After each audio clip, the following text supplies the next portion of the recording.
This shouldn't be the first thing you're seeing on your screen, as this is not the finest ingredient, but this is very important. This is called ukbei, and we're going to use it for this egusi soup. Here I have some stockfish, some heads of dry fish. I soaked the fish in hot water and I washed it off camera because I needed to take my time to take off all those dead insects in it. For the egusi, I used onubu, that is bitter leaves. So of course when you buy it, it's always still bitter. So I had to boil this to at least reduce the bitterness and to also make the leaves tender.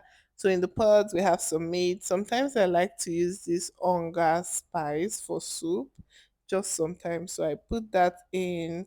I put in some chicken seasoning cubes, which were very hard to break. Some fresh pepper, of course. Don't cook your meat without fresh pepper. Some onions, and I stirred that.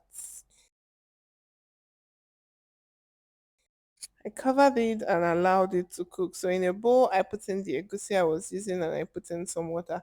So what I wanted to do was to just mix this up. So normally I mix this up and just roll it into balls.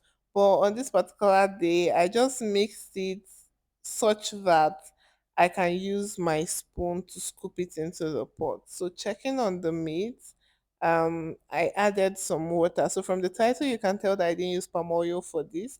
I had this palm nut extract. It was stored in the freezer. So palm oil is made from palm nut. So if you use the palm nut extract, then there will be no need for the palm oil because the extract would give it a bit of color. So I added the stockfish because it's tough and it needed to cook properly. I added a bit more water, I covered it and allowed it to cook. So look at that. You can tell that there's a bit of oil on top. So using a spoon, I scooped some of the egusi and I just put it into the pot. So you can also use your hand to like mold this into proper balls. But just so that it's not so messy, I used a spoon and I just scooped that. Made sure to give it some space so that they are not really on top of each other.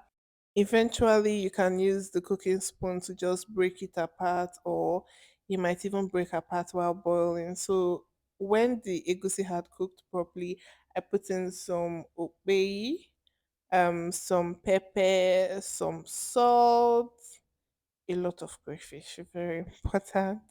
And I stirred that.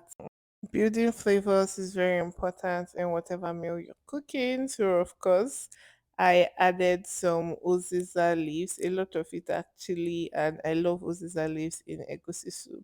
So I put that in and I put in the washed dry fish.